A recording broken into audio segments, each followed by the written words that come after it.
नमस्कार। पतित पावनी माँ गंगा और भगवान भोलेनाथ की नगरी काशी से एक बार फिर आप सभी का स्वागत है। और आज हम जिंदगी के एक ऐसे महत्वपूर्ण हिस्से पे चर्चा करने जा रहे हैं जिसे परिवार कहते हैं। बात करेंगे परिवार कल्याण के बारे में और हमसे अपने ज्ञान को साझा करने के लिए हमारे साथ मौजूद हैं शहर की जानी मानी स्त्री रोग विशेषज्ञ डॉक्टर रितु गर्ग। तो चलिए स्वागत करते हैं। मैम, बहुत बहुत स्वागत है हमारे कार्यक्रम में आपका। और आज हम जो चर्चा करने जा रहे हैं, परिवार कल्याण की चर्चा करने जा रहे हैं। और किसी भी व्यक्ति के लिए परिवार बहुत महत्वपूर्ण होता है। तो क्या है परिवार कल्याण, इसका आशय क्या है? देखिए, परिवार को स्वस्थ रखना ही इसका सबसे बड़ा आशय है। और हम ये मानते हैं कि किसी भी परिवार या किसी भी समाज की धुरी एक महिला होती है जी। अगर महिला की सही समय पे शादी होगी, यानी जब वो पढ़ लिख लेगी और पूरी तरह से उसके जो ऑर्गन्स हैं मैच्योर हो चुके होंगे, तब उसकी शादी होगी। उसके बाद बच्चे भी उसी एज में होंगे तब वो पूरी तरह मैच्योर हो। बच्चों में गैप होगा, 2 बच्चों के बीच में गैप होगा। वो प्रॉपरली हर चीज़ को जानती होगी। बच्चों की परवरिश या परिवार वालों की देखभाल के साथ साथ अपनी सेहत के प्रति ध्यान दे पाएगी, तभी एक स्वस्थ परिवार रहेगा। तो इन सबको केंद्र में रखते हुए, ध्यान में रखते हुए परिवार कल्याण विभाग के द्वारा ये परिवार कल्याण पखवाड़ा चलाया जाता है, जिसमें सभी महिलाओं को या उनके पारिवारिक जनों को बताया जाता है कि किसी भी लड़की की शादी 18 साल से पहले नहीं करनी है जी। क्योंकि वो बच्ची अगर प्रॉपरली मैच्योर होगी, उसके सारे रिप्रोडक्टिव ऑर्गन्स जो होते हैं वो पूरी तरह से डेवलप होंगे, तभी वो आगे चलकर एक स्वस्थ बच्चे को जन्म दे पाएगी। अदरवाइज उसको अपने लिए बहुत सारी प्रॉब्लम्स क्रिएट हो जाएंगी। प्लस तुरंत ही अगर वो बच्चा करती है और फिर दोबारा एक बच्चे के बाद वो प्रेग्नेंट हो जाती है, तब भी उसको अपने लिए बहुत सारी प्रॉब्लम्स होगी। एनीमिया, ब्लड लॉस या एबॉर्शन की वजह से होने वाली दिक्कतें, sexually transmitted disease, pelvic inflammatory disease, इस तरह की बहुत सारी परेशानियां महिलाओं को हो सकती हैं अगर उनको प्रॉपर्ली इसके बारे में जानकारियां ना दी जाए जी। और उसके बाद अगर वो प्रॉपरली अपनी सेहत को ध्यान नहीं रखेगी, केवल बच्चों की भागदौड़ में बच्चों का टिफ़िन देना है, हस्बैंड को देना है, माँ बाप का ध्यान रखना है, इस सब में लगी रहेगी, अपनी सेहत को नहीं ध्यान देगी, तब भी उसको प्रॉब्लम हो सकती है जी। तो इस पखवाड़े का उद्देश्य होता है महिलाओं को और उनके पारिवारिक जनों को इन सारी बातों की डिटेल में जानकारियाँ देना, ताकि एक स्वस्थ महिला रह सके। बिल्कुल, क्योंकि परिवार की धुरी तो महिला ही होती है, उसी के इर्द गिर्द सारा ताना बाना बुना जाता है, ये सत्य है। इसीलिए परिवार कल्याण में एक महिला को सबसे पहले प्राथमिकता दी जाती है। तो परिवार कल्याण की जब बात करते हैं तो फैमिली प्लानिंग की भी बात सबसे पहले होती है। तो फैमिली प्लानिंग क्या है और आज के समय में हम अगर बात करें तो कौन कौन से तरीके हैं?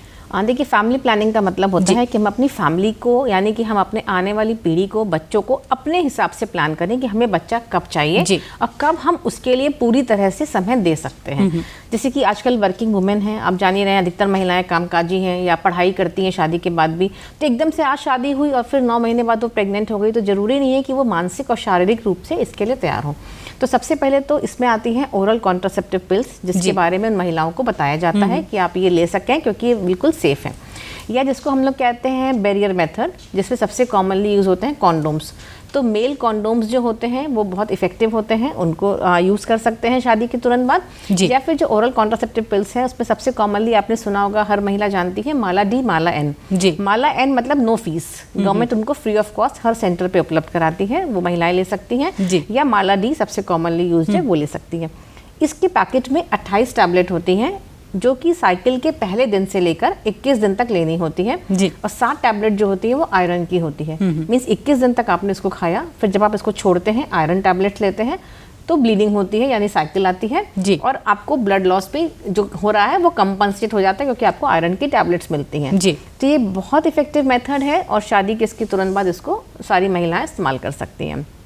उसके बाद एक बच्चे होने के बाद दूसरे बच्चे का जो गैप होता है, जैसे महिलाएं बच्चों को दूध पिला रही हैं, लैक्टेटिंग मदर्स होती हैं, तो उनको कई बार पता ही नहीं चलता कि उसी लैक्टेशन के बीच में, चूंकि पीरियड्स तो आते नहीं है डिलीवरी के बाद तुरंत, उनको पता ही नहीं चलता है कि कब वो प्रेग्नेंट हो गई, और मालूम पड़ता है तुरंत 9 महीने बाद वो प्रेग्नेंट हो जाती है, डिलीवरी होने का टाइम हो जाता है।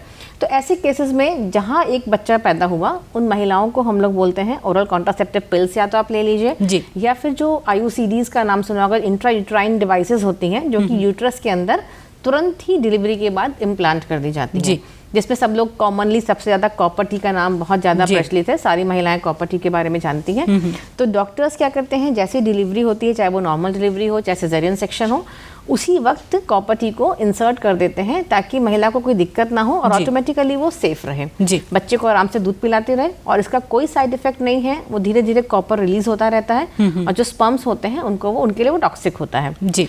उसके अलावा आजकल एक बहुत अच्छी टेक्निक कॉपर टी के अलावा एक आती है जिसमें कि एक इंजेक्शन लगता है जिसको कि हर 3 महीने पे रिपीट कराना होता है जी। उसको हम लोग बोलते हैं डेम्पा। कॉमनली सभी महिलाएं उसके लिए भी जानती है, बहुत कॉमन है। गवर्नमेंट ने बहुत प्रचार प्रसार किया है इसका क्योंकि ये भी एक सेफ इंजेक्शन है। आप डिलीवरी के तुरंत बाद इसको लगवा सकते हैं, बट इसमें दिक्कत है कि हर 3 महीने पे आपको इसको रिपीट कराना है जी। और सपोज कोई महीना भूल गई कि भाई हमें 3 महीने पे रिपीट कराना था, हम भूल गए, तो आप 1 हफ्ते आगे तक भी चलते हैं और 1 हफ्ते बाद भी इसको रिपीट करा सकते हैं जी। ये भी इंजेक्शन बहुत सेफ है और आप जब तक चाहेंगे कि आपको डिलीवरी नहीं करनी है, आपको बच्चा नहीं चाहिए, तब तक आप इस इंजेक्शन को हर 3 महीने पर रिपीट कराते रहिए। अगर आपको लगता है आपको 2 साल नहीं करना है, 3 साल नहीं करना है, तो आप इसको रिपीट कराइए। इनका एक ही साइड इफेक्ट होता है कि जब आप इनको रोकते हैं तो उसके बाद कम से कम वापस आपको प्रेग्नेंट होने में 8 महीना 1 साल लगता है। तो आपको लगता है कि जब भी आपको बच्चा प्लान करना है तो उसकी करीब 8 महीने से 1 साल पहले आप इस इंजेक्शन को लगवाना बंद कर दें जी। इसी तरह IUCD भी होती है, ये 5 साल तक के लिए कंफर्टेबल है, पर आपको अगर लगता है कि आपको और गैप चाहिए तो आप कंटिन्यू कर सकते हैं, वरना 5 साल के बाद आप इसको रोक सकते हैं। जी आपको बीच में लगता है कि मुझे बच्चा चाहिए तो आप उसको पहले निकलवा सकते हैं जी, तो उसका भी कोई प्रॉब्लम नहीं है। ये तो हो गए ट्रेडिशनल मेथड जो कि कई सालों से चले आ रहे हैं और सारी महिलाओं को इसके बारे में जानकारी है क्योंकि गवर्नमेंट के द्वारा भी इनका काफ़ी प्रचार प्रसार होता है। जो नए मेथड्स की अगर हम बात करते हैं तो एक डर्मल प्लांट्स आए हैं। जैसे जैसे हमारी मेडिकल टेक्नोलॉजी एडवांस होती जा रही है वैसे वैसे बहुत ईजी टेक्निक्स आती जा रही हैं। वो डर्मल इम्प्लांट्स क्या होते हैं, हमारे स्किन में यहाँ पर वो एक स्किन के अंदर पतली सी सिरिंज होती है, इंसुलिन सिरिंज जैसे होती है जी। उसको वो डर्मली इम्प्लांट कर देते हैं और वो धीरे धीरे हार्मोन रिलीज करता रहता है और पेशेंट जो है महिला वो आराम से बिल्कुल सेफ रहती है और उसका भी पीरियड है आराम से 3 साल 4 साल 5 साल, कोई दिक्कत नहीं होती। और आपको अगर दोबारा चाहिए तो आप दोबारा लगवा सकते हैं जी। और ये सब बहुत ही ईजिली अवेलेबल हैं और इनका कोई साइड इफेक्ट नहीं है जी। तो ये सारे मेथड्स ऐसे हैं जो कि महिलाएं जितना भी बच्चा चाहिए, जितने दिन के लिए इनको गैप करना हो उतने दिन के लिए इनको यूज़ कर सकती है जी। बिल्कुल, तो बहुत सारी चीज़ें हैं और बहुत से तरीके हैं, बशर्ते कि हम कौन सा तरीका अपनाते हैं। एक सवाल जहन में आप सभी के आता है, आप सभी की तरफ से वो सवाल पूछना चाहेंगे कि जो तरीके अपनाते हैं तो संशय मन में आता है कि क्या हमारे शरीर में कोई हार्मोनल इम्बैलेंस तो नहीं होगा, पीरियड्स में कोई प्रॉब्लम, माहवारी में कोई दिक्कत तो नहीं होगी, वज़न तो नहीं बढ़ेगा। सबसे ज़्यादा चिंता इस बात की होती है महिलाओं में, तो इसके लिए क्या कहेंगी? जो टैबलेट्स हैं, ओरल कॉन्ट्रासेप्टिव पिल्स जो होती है उसमें एक एस्ट्रोजन प्रोजेस्टेरोन का कॉम्बिनेशन होता है।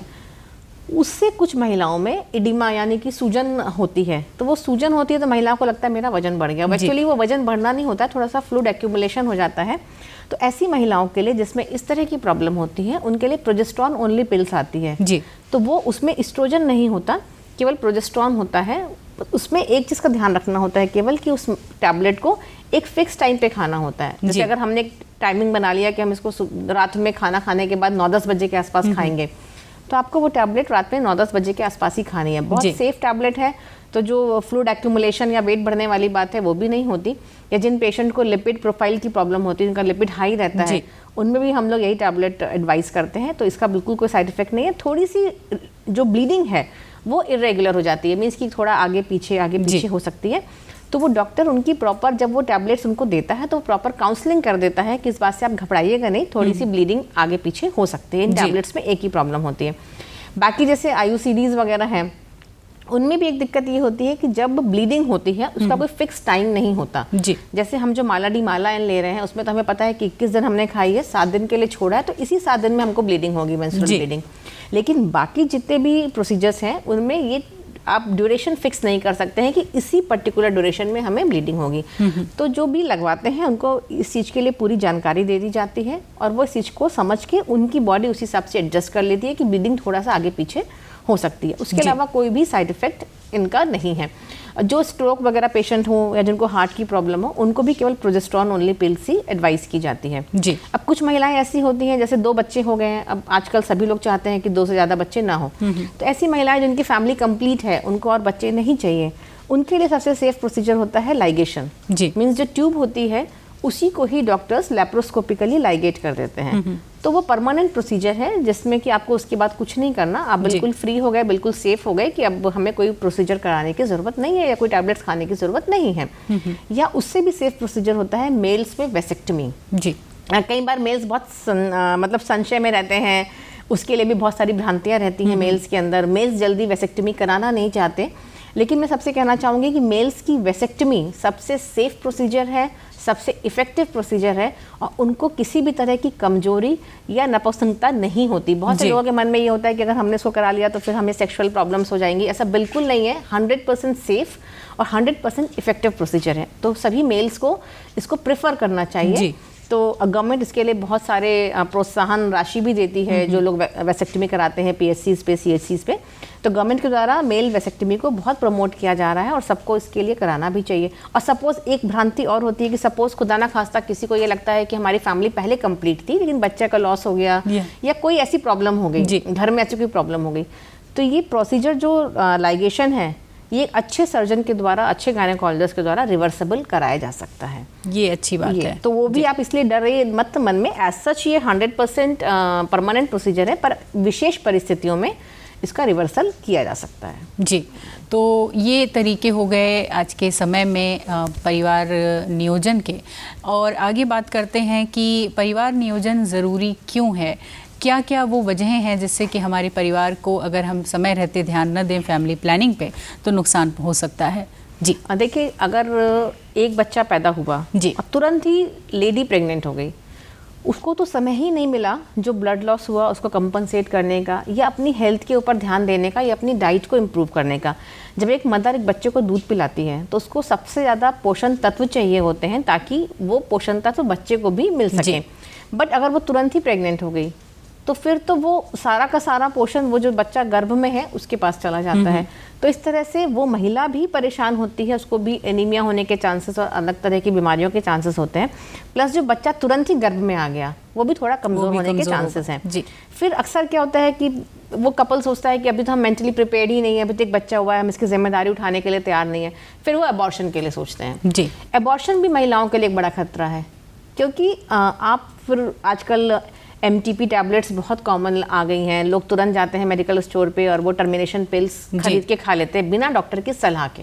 ये एक बहुत कॉमन रिवाज हम लोग पिछले कई सालों में देख रहे हैं कि जहाँ महिलाओं को ऐसा लगता है वो तुरंत खा लेती हैं बिना कुछ सोचे समझे या बिना किसी डॉक्टर की सलाह के। ये गलत है क्योंकि उससे भी कभी कभी कंप्लीट अबॉर्शन नहीं होता, इनकम्प्लीट अबॉर्शन होता है और फिर महिलाओं को लगातार ब्लीडिंग होना और बहुत तरह की प्रॉब्लम होती है, फिर उनको प्रॉपर एक सर्जिकल अबॉर्शन कराना पड़ता है। तो उससे महिला की सेहत खराब होती है। एक तो आपको अननेसेसरी ब्लीडिंग हुई, आपका डाइट पूरा ख़राब हुआ, लगातार आपको नॉजिया वॉमिटिंग होती जा रही है, आपका मूड भी इरिटेट होता है, आप अपने जो बच्चा पैदा हुआ है उसको भी प्रॉपरली नहीं खिला पा रहे हो, तो एक तरह से पूरी फैमिली डिस्टर्ब होती है।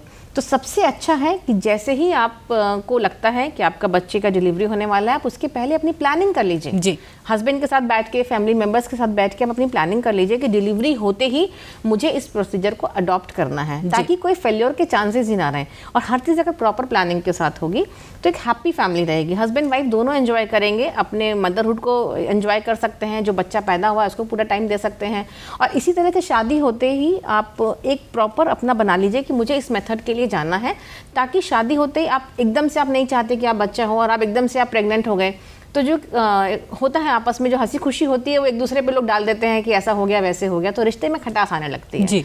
तो बेटर है कि शादी होते ही आप अपनी प्लानिंग कर लें कि आपको बच्चा कब चाहिए, ताकि आप कौन सा प्रोसीजर अपना सकते हैं, कितने दिन पहले इस प्रोसीजर को स्टॉप करना है, और अगर डिलीवरी हुई है तो हमें कितना गैप चाहिए और उस गैप को बनाने के लिए हमें कौन सा प्रोसीजर अडॉप्ट करना है। तो ये हस्बैंड वाइफ को मिलके जैसे, और आजकल डॉक्टर्स के पास आप जब जाते हैं तो जैसे आप होटल में जाते हैं आपको पूरा मेन्यू मिलता है कि हमारे पास खाने में ये है, उसी तरह डॉक्टर्स भी आपको पूरा बताती है कि ये ऑप्शंस अवेलेबल हैं, जो आपको सूट करता हो आप उस ऑप्शन को अपना सकते हैं जी।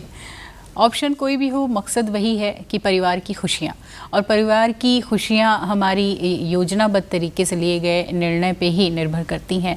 तो इस वजह से हमें समय रहते बहुत सारी चीज़ों पे ध्यान देने की आवश्यकता है। अगर परिवार नियोजन के साथ चलेंगे तो बच्चों को एक बेहतर भविष्य दे पाएंगे, उनको उचित शिक्षा दे पाएंगे, और जो नारी है उसका स्वास्थ्य भी बना रहेगा। बहुत सारी कुरीतियाँ अभी भी समाज में हैं उन कुरीतियों पे चर्चा करना भी बहुत ज़रूरी है कि आखिर ये परिवार नियोजन लोग क्यों नहीं अपनाते हैं और क्यों ये योजनाएं फेल हो जाती हैं। देखिए, कई बार ऐसा होता है कि पहली लड़की हो गई जी, तो लोग ये मान लेते हैं चलो पहली लड़की है कोई बात नहीं। अगर दूसरी भी लड़की हो गई जी, तो लोग यूजुअली उसको एक्सेप्ट नहीं कर पाते हैं। अभी भी हमारा समाज कितना भी एडवांस हो जा रहा है, लेकिन कई लोग ऐसे हैं जिनके मन में अभी भी ये चाह होती है कि एक लड़का होना चाहिए, तो उस वक्त वो परिवार नियोजन को नहीं अपनाते, वो एक और लड़के की चाह में बच्चे और पैदा करते हैं। और मैं सबसे कहना चाहूँगी, लड़की हो या लड़का, अगर आपने परवरिश सही से करी है, आपने उसको सही से पढ़ाया है, लिखाया है, उसको आत्मनिर्भर बनाया है, तो कोई फ़र्क नहीं पड़ता कि वो लड़की हो या वो लड़का हो। हर व्यक्ति अपने दिमाग का इस्तेमाल करके हर वो काम कर सकता है जो कि दूसरा कर सकता है जी। सारे लड़के भी एक जैसा काम नहीं कर सकते। हर व्यक्ति की बौद्धिक क्षमता अलग अलग होती है, हर व्यक्ति को अलग अलग अवसर मिलते हैं, हर व्यक्ति अलग अलग अवसरों को अलग ढंग से यूटिलाइज करता है। तो जब दो पुरुष समान नहीं हो सकते, तो हम अगर एक पुरुष और एक पुरुष में एक को नौकरी मिली एक को नहीं, तो हम उसको दोष नहीं देते जी। पर उसी काम के लिए अगर लड़की जाती है तो हम उसको दोष देते हैं। तो दो लड़कियां भी समान नहीं हो सकती।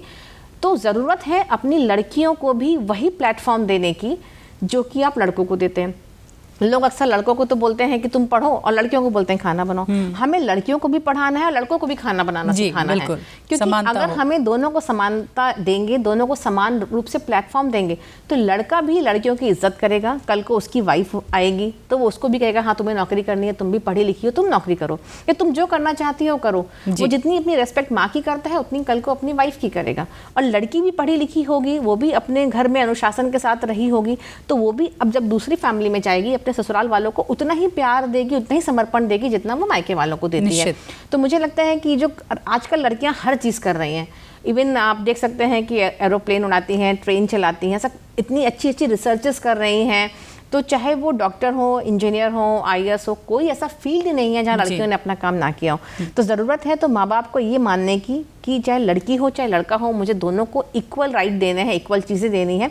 और लड़कियों को भी ये मानना है कि हमारे माँ बाप ने हम पर विश्वास किया है, हमको हर चीज़ों में सहूलियत दी है, तो हमें उनको विश्वास को बनाए रखना है। लड़की और लड़के दोनों अपने माँ बाप के विश्वास को बना के रखें, उनके पढ़ाए हुए अनुशासन पे चलें, तो एक स्वस्थ परिवार, एक स्वस्थ समाज बिल्कुल डेवलप होगा।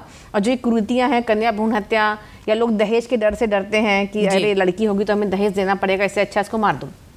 अगर लड़के अनुशासित हैं, लड़के पढ़े लिखे हैं, वो कहने लगे कि नहीं मैं दहेज नहीं लूँगा, तो फिर किसी लड़की के माँ बाप को दहेज देने के लिए मजबूर नहीं होना पड़ेगा। और मैं हमेशा से ये कहती हूँ कि अगर एक महिला दूसरी महिला का साथ दे तो सारी कुरीतियाँ खत्म हो जाएंगी। अगर एक सास अपनी बहू के साथ खड़ी है तो किसी पति की हिम्मत नहीं कि अपनी वाइफ पर हाथ उठा सके जी। अगर एक देवरानी अपनी जेठानी अपनी देवरानी के साथ खड़ी है तो कोई नहीं उस देवरानी को कुछ भी करने से रोकेगा नहीं जी। नंद अपनी भाभी के साथ खड़ी है तो उसको वो सारी चीज़ें मिलेंगी जो एक नंद को उस घर में मिलती है। तो बस एक दूसरे का साथ देने की ज़रूरत है। हम सारी कुरीतियाँ, चाहे वो कन्या भ्रूण हत्या हो, चाहे दहेज से संबंधित हो, वो मिटा सकते हैं। और जो लोग डरते हैं कि लड़कियां रात में बाहर जाएंगी तो कोई छेड़ देगा, हमारी बदनामी होगी, एक बहुत बड़ा कारण ये भी होता है कि लोग बाहर नहीं जाने देते कि लड़कियों को कोई छेड़ देगा तो क्या होगा। तो अगर हमने अपनी लड़कियों को इतना सशक्त बनाया है कि जैसे कोई उनकी तरफ आंख उठा के देखता है गलत वे में, लड़कियों की सिक्स सेंस बहुत स्ट्रांग होती है, उनको समझ में आ जाता है कि कोई उनको गलत ढंग से देख रहा है। एट द फर्स्ट स्टेप आप उसको रोक दीजिए तो उस लड़के की हिम्मत ही नहीं होगी कि वो आपके आगे आपके साथ कुछ भी गलत करे। तो यहाँ भी माँ बाप को अपनी बच्चियों को सपोर्ट करना पड़ेगा। तो अगर हम सब मिलके करेंगे तो सारी कुरीतियाँ अपने आप खत्म हो जाएंगी निश्चित तौर पे।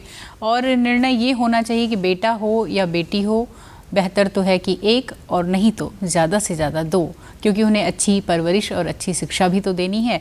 और हमारी सरकार की भी मंशा यही है कि आने वाले समय में बेहतर युवा पीढ़ी उभर के आए एक अच्छी बौद्धिक क्षमता के साथ, और ये तभी संभव होगा जब हम अच्छी परवरिश दे पाएंगे। बहुत सारी सरकार की मंशाएं हैं कि जनसंख्या वृद्धि पे लगातार वो काम कर रही है और उस पे कैसे नियंत्रण पाया जाए, तो उसके रिगार्डिंग क्या कुछ कहना चाहेंगे आप? देखिए, बहुत ज़रूरी है जनसंख्या नियंत्रण कानून लाना जी, और सरकार इस पे काफ़ी काम भी कर रही है। क्योंकि जिस तरह से हम लोग जिस वातावरण में रह रहे हैं, अभी आपने कोविड में देखा कि कितनी सारी चीज़ों की शॉर्टेज हुई, लोग बढ़ते जा रहे हैं लेकिन चीज़ें तो उतनी की उतनी हैं, चाहे वो ऑक्सीजन की बात करें चाहे पानी की बात करें, वो चीज़ें उतनी ही हैं। तो जनसंख्या नियंत्रण सबके हित में है जी। तो ये बिल्कुल स्ट्रांगली गवर्नमेंट को इम्प्लीमेंट करना चाहिए और गवर्नमेंट इस पर काम भी कर रही है। दूसरा, वो प्रमोट कर रही है कि लोग ज़्यादा से ज़्यादा लोग अपनी वेसेक्टमी कराएं, लाइगेशन कराएं, या परिवार कल्याण की तरफ से ज़्यादा लोगों को जानकारियां दे रही ताकि बच्चे कम से कम हों। अगर बच्चे कम होंगे, हमारी अगर सीमित आय है, उतनी आय में हमें अगर 2 बच्चों को या 1 बच्चे को पढ़ाना होगा तो हमारे ज़्यादा सहूलियत होगी। अगर ज़्यादा बच्चे होंगे तो उसी को हमें सब में बांटना होगा, तो कोई भी बच्चा अच्छे से नहीं पढ़ पाएगा। तो अगर हमें यंग जनरेशन को अच्छा बनाना है तो मैक्सिमम 2 बच्चों के कानून को भी सरकार को स्ट्रांगली लाना होगा। सरकार कर भी रही है, अभी कई चीज़ों में उन्होंने ऐसा किया है कि अगर आपके 2 से ज़्यादा बच्चे होंगे तो आपको गैस सब्सिडी नहीं मिलेगी। तो ये बहुत स्ट्रिक्ट एक्शन था। अब लोगों को समझ में आ रहा है कि गैस सब्सिडी लेनी है तो भैया इतने पे रखो। तो जब तक इस तरह के स्ट्रॉन्ग कानून नहीं बनेंगे तब तक मुझे लगता है कि शायद चीज़ें नहीं सुधरेंगी। तो जितनी भी चीज़ें हैं गवर्नमेंट अभी लेकर आ रही है और गवर्नमेंट की मंशा बहुत अच्छी है, और हमें लगता है कि सारी जनता को भी साथ देना चाहिए, क्योंकि हम ही लोग का फ़ायदा है। क्योंकि अगर हमारे घर में 10 प्राणी हैं तो वो चीज़ें हमारे पास अगर 10,000 रुपये तनख्वाह है तो 10 में बटेगी। तो हमारे दादा भी हैं, हमारी दादी हैं, सब लोग मिलकर रह रहे हैं, कंबाइंड फैमिली है तो 10 में बटेगी। अब वही 3 बच्चे और हो गए तो 13 में बटेगी। तो ये सीधा सा गणित है जो हम लोग को समझना होगा, और सबको मिलके समझ के इस कानून को लाने में जल्द से जल्द हम लोग को हेल्प करनी होगी। बिल्कुल।